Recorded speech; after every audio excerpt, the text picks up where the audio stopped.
Okay, so today I'm talking about task initiation, which is basically like sort of saying I'm fine.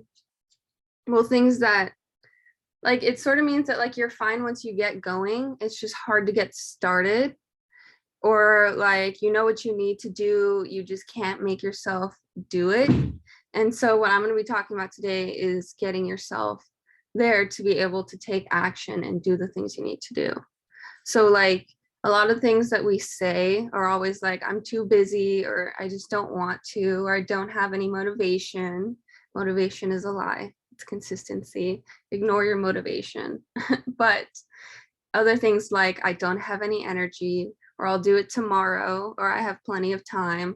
There's actually a Buddhist saying that's the biggest mistake is that we think we have time. So these are a lot of things that we tell ourselves, but we could actually mean like you're ashamed you haven't done it yet, or you're afraid of something, or you just need more information, or it feels too big or overwhelming, or there are some sensory issues with it, or it all feels important to you, so you don't know where to start, or you might need backup or support, or it's just boring and you just literally don't want to do it. So what can we do about it? These are some solutions that can help you sort of make things a little bit easier on yourself and give you that push to get going, because we're not always going to be motivated. We can't just keep waiting, right? So the first thing is going to be to tell someone. So shame dies in the light, and especially when it comes to like things that you have to do yourself that you don't really talk about with other people, it kind of stays in your head. And things that stay in your head just get circulated around and they can grow bigger than they actually are. So shame dies in the light. So tell someone, like call someone that you trust and say, like, I'm feeling ashamed that I haven't done this yet.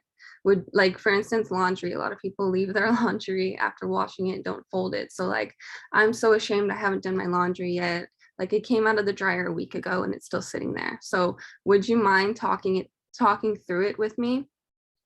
And then just let them sit there, and maybe even they have to do their laundry too or something like that, and you guys can do it together.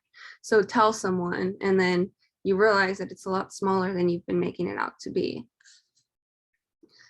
Then the next thing is going to be to break it down. So this is huge, because if your list has words like do, figure out, start, finish, research, clean, then the task is most likely not clear enough and not clear and specific enough to be effective. So instead of using those just general words, get specific about what the task actually is. And then you can even break it into smaller tasks. Like, yeah, you might have to clean your living room, but what does that really mean? Like, do you have to vacuum? Do you have to sweep? Do you have to dust? Like, clean is not specific enough. So break it down and get really specific about what they are. And most of the time, you'll end up breaking it into smaller tasks. And then it's not going to be so overwhelming. And you'll also get more done. And when you have a to do list and you check things off, it releases a little bit of dopamine. So if you have smaller tasks, you'll feel like you're accomplishing more. And it kind of also wants you, like, it'll motivate you to keep going too. So that's breaking it down. The other thing is going to be to ask for help. So could you sit with me while I do this, while I do laundry? Could I call you after I finish the laundry? I need to create some accountability. Or would you please get this dishcloth out of the sink? I can't stand touching slimy. So if there's something in the way, ask for someone to help you out. Or if like you literally just want that accountability, ask for help. Like ask for someone to just be there with you while you do it. And I do this a lot, is I'll FaceTime someone and I'll just do it while I'm on FaceTime. And so it's like you can't really stop because someone's holding you accountable. Now this one is my favorite one. It's make it sparkly. So turn on, like, do something alongside it that makes you like feel good, something you actually want to do. So like turn on your favorite rerun or TV show in the background and have that playing while you're doing it, or even your favorite song or album or something like that. Or do a boring task at one of your favorite places, like a coffee shop, a park, bookstore, whatever it is, but take that boring task and do it over there. Like, get out of this environment. And the other thing too is like you can gamify it with like points or timers or systems or something like that, even a board, but gamify it. Like, give yourself a reward at the end, however you want to do it. So make it sparkly. Like, throw a little fun in there. Like, for instance, if you're paying bills on your laptop or something, there's no reason you can't go to the park and do it there, you know? Like, get out of your environment. Do something that's going to make you feel good while you're doing it. The other thing too is naming the barrier. So identify what it is exactly that's kind of blocking you from doing it. So are you afraid that you won't finish, or is it taking too long, or are you going to have to pay too much, or it just won't be perfect? Like, what is the issue that's stopping you from going forward? So really identify what that is for you. And then from there, you can make like a better plan to be able to get through it.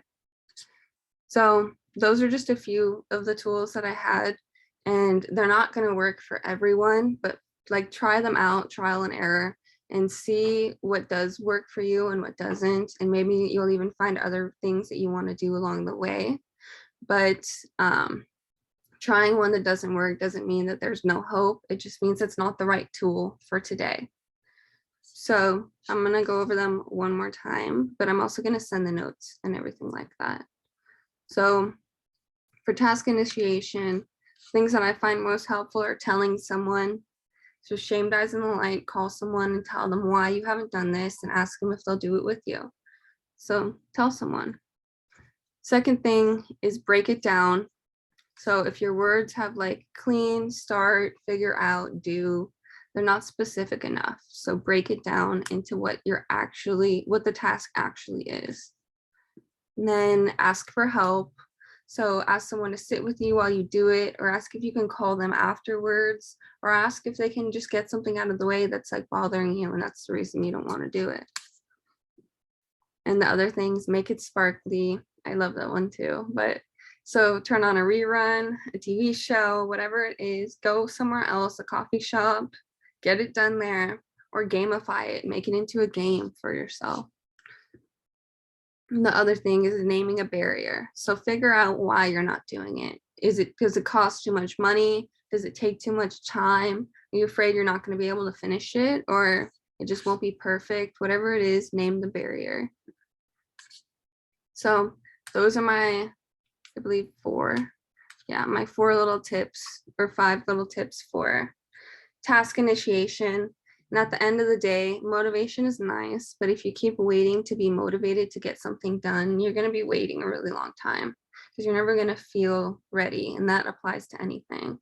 So just break it down, just make it doable for yourself. And then even like if it's just little small things, once you get started, you're not going to want to stop. So it's just do little things to get started too. Like pick up the trash that's right near you and throw it away really quick. Like do things that you don't have to move to do. And then eventually the momentum is going to pick up and you're going to be able to do the rest of the stuff. So that's what I have for you guys on task initiation. I'm going to stop the recording.